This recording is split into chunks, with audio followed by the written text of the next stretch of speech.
सिंगरौली जिले के Dhirauli coal block में हो रही पेड़ों की अंधाधुंध कटाई और आदिवासी विस्थापन को लेकर कांग्रेस की 12 सदस्यीय टीम आज सिंगरौली पहुंची। कांग्रेस प्रदेश अध्यक्ष जीतू पटवारी, नेता प्रतिपक्ष उमंग सिंघार, अजय सिंह, राहुल, जयवर्धन सिंह, कांग्रेस आदिवासी मोर्चा राष्ट्रीय अध्यक्ष विक्रांत भूरिया, मीनाक्षी नटराजन और ओमकार मरकाम सहित कई वरिष्ठ नेता जैसे ही सिंगरौली पहुंचे, सभी पूर्व मंत्री वंशमणि वर्मा के घर भोजन ग्रहण के बाद डम्हा इलाके में पहुंचे। यहां पुलिस ने बैरिकेडिंग कर उन्हें रोक लिया। रोकने के विरोध में सभी नेता सड़क पर ही धरने पर बैठ गए, जिसके बाद स्थिति तनावपूर्ण होती दिखाई दी। करीब 1 घंटे की मशक्कत और तीखी नोकझोंक के बाद प्रशासन ने कांग्रेस के 5 नेताओं को धिरौली कोल ब्लॉक में प्रभावित आदिवासी परिवारों से मिलने की अनुमति दी। हालांकि इससे पहले ही विक्रांत भूरिया और नेता प्रतिपक्ष उमंग सिंघार मोटरसाइकिल से वैकल्पिक रास्ते से निकलकर आदिवासियों के बीच पहुंच गए थे। नेताओं ने गांव में खाली पड़े घर, वीरान बस्तियां और खंडहर बन चुके इलाके देखे, जहां स्थानीय लोगों ने बताया कि कोयला उत्खनन के चलते गांव से भारी पलायन हो चुका है। आदिवासी परिवारों से मुलाकात के बाद कांग्रेस प्रदेश अध्यक्ष जीतू पटवारी ने गंभीर आरोप लगाते हुए कहा कि 10,000 एकड़ भूमि पर जंगल जमीन खत्म कर एक नया अडानी देश बनाया जा रहा है। बिना किसी पर्यावरण शासन या सामाजिक अनुमति के जंगल को पूरी तरह नष्ट कर दिया गया है। आदिवासियों और स्थानीय लोगों को न मुआवजा मिला, न ही कोई पुनर्वास। उन्होंने कहा कि कोयले की धूल बच्चों और बुजुर्गों के फेफड़ों को नुकसान पहुंचा रही है और गाँव में अब सिर्फ 1-2 लोग ही बचे हैं, बाकी सब पलायन कर चुके हैं। पटवारी ने आगे कहा कि पूरे क्षेत्र में पुलिस बलों की भारी तैनाती यह संकेत देती है कि प्रशासन जनता की बजाय उद्योगपतियों के हित में काम कर रहा है। उन्होंने कहा कि कांग्रेस इस मुद्दे पर कानूनी लड़ाई से लेकर जन आंदोलन तक हर स्तर पर लड़ेगी और एक कदम पीछे नहीं हटेगी। नेताओं ने बताया कि आदिवासियों की पीड़ा, पलायन और जंगल विनाश की पूरी रिपोर्ट तैयार कर केंद्र और राज्य स्तर पर कांग्रेस नेतृत्व को सौंपी जाएगी।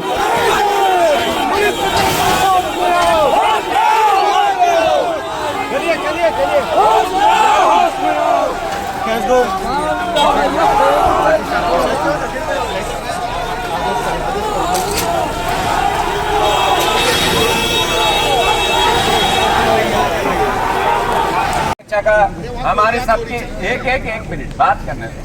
मेरा आपसे आग्रह है, हमें फैक्ट चेक करने के लिए कांग्रेस पार्टी ने अथॉरिटी किया है दिल्ली से, और हम वहाँ क्या परिस्थितियाँ हैं, जंगल में बैरिकेडिंग क्यों है, क्या जंगल में जाने से किसी भी भारतीय नागरिक को रोका जाएगा क्या? ये गांव है, अंदर हमारे रिश्तेदार रहते हैं, दोस्त यार रहते हैं। क्या भारत देश के अंदर एक ऐसी व्यवस्था है जहां पर हम जा नहीं सकते हैं? पाकिस्तान से आए क्या? अरे हम सीमा पार कर रहे हैं क्या? मध्य प्रदेश के वासी मध्य प्रदेश में एक गांव से दूसरे गांव नहीं जा सकते, ऐसा क्या कारण हो गया? तो मेरा आपसे आग्रह है कि हम कोई भी आपका सहयोग करना चाहते हैं और आपसे सहयोग लेना चाहते हैं। हमें जो कमेटी आई है, कम से कम वो कमेटी अंदर जाके देखेगी। अगर आप इसकी व्यवस्था दे देंगे तो हम आपका धन्यवाद, आप भी हमारे ही भाई हो। जो प्रशासन है वो हमसे अलग नहीं है। तो मेरा आपसे आग्रह है, जो कमेटी के लोग आए, आदरणीय राहुल भैया पीछे बैठे हैं, हम 5-7 विधायक हैं, हमारे CLP नेता है, हमारे सब ये 12 लोगों की कमेटी हमें जाने दिया जाए। आपसे आग्रह है, बाकी लोग हम यहीं पे जब तक हम बैठेंगे धरना देंगे। सही है गलत भैया? अगर प्रशासन हम सबको जाने दे रहा है तो तुम लोग सहयोग करोगे कि नहीं करोगे? फिर आप लोग, मेरा निवेदन है, पीछे खसको पे सब लोग पीछे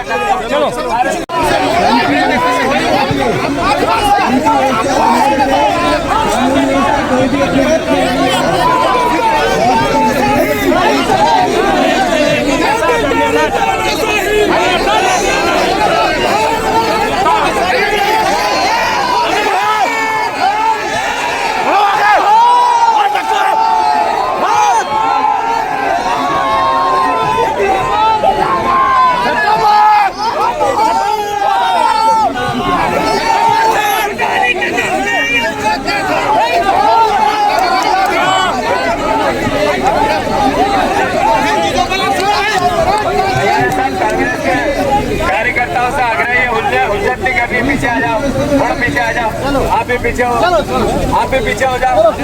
कोई भी ऐसी हरकत नहीं कर रहा है जो गैर कानूनी दिखे। भैया इधर आ जाओ। भैया कोई अधिकारी है क्या? आपका कुछ बोले अधिकारी? एक मिनट भैया, नारे नहीं लगाना। कौन अधिकारी, कौन है? एजीएम साहब, आप ये बताओ ये कौन से नियम के कारण यातायात रोक रहे हो आप? कौन से नियम के तहत हमें अंदर नहीं जाने दे रहे हो, वो बताओ आप। एक मिनट, क्या सुरक्षा हम आतंकवादी आए हैं क्या? फिर आप एक मिनट, आपसे मेरा देखिए यहाँ पर पर्याप्त बातें नेता प्रतिपक्ष और प्रदेश अध्यक्ष मीनाक्षी जी कर चुके हैं। मैं तो सिर्फ इतना ही कहना चाहूँगा कि दुर्भाग्य है कि सिंगरौली जिले में इस तरह का आतंक, इस तरह का व्यवहार आम नागरिक के साथ, भगवान न करे किसी और जिले में, किसी और क्षेत्र में इस तरह की घटनाएं। देखिए, कलेक्टर गाइडलाइन नहीं बढ़ी, क्यों नहीं बढ़ी? हर साल रिवाइज होता है।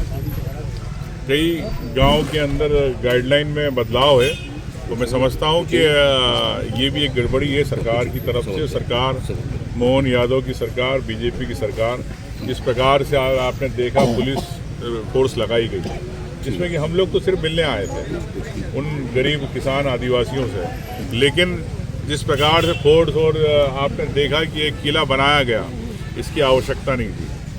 मैं समझता हूं कि हर व्यक्ति को मिलने का एक मौका होना चाहिए। आम व्यक्ति की बात को क्यों डर रही है? मतलब घोटाला चल रहा है इस खदान के अंदर, इस क्षेत्र के अंदर, इसलिए आपने इतनी पुलिस फोर्स लगाई। निश्चित तौर से ये भारतीय जनता पार्टी किस प्रकार से हाथ रख रही है, जो देश को लूट रहे हैं, मैं तो ये कह सकता हूँ अडानी सरी के लोग जो देश के खनिज को लूट रहे हैं आदिवासी क्षेत्रों के अंदर, तो भारतीय जनता पार्टी पूरा उन पर सपोर्ट कर रही है। कि मैं दूसरी तरफ से जो जंगल इस खदान की तरफ आ रहा था, कई लोग मशीनें लेके लकड़ी काटने की भाग रहे, मैंने इसके वीडियो भी बनाए हैं।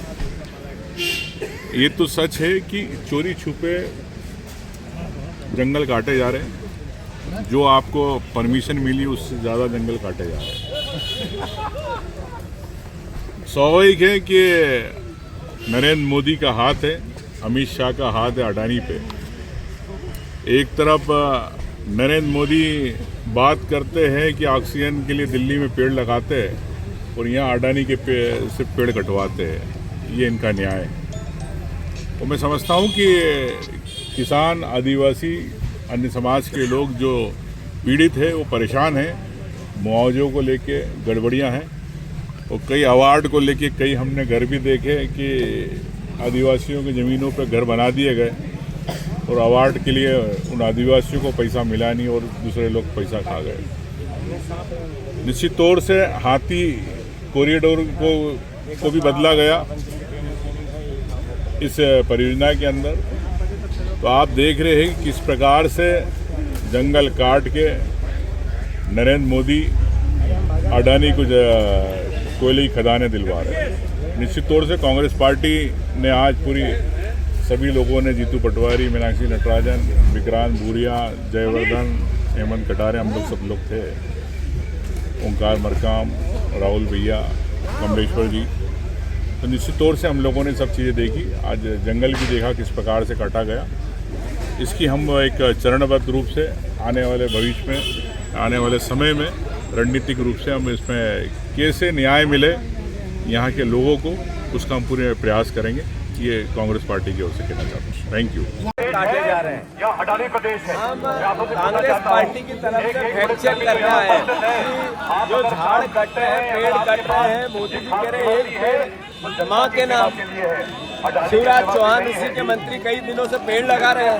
यहाँ 10 लाख पेड़ काटे जा रहे हैं। हम चेक करने आए, देखने आए, आदिवासी भाइयों से मिलने आए। किस कानून के तहत हमें अंदर नहीं जाने दे रहे हैं इसका पता नहीं है।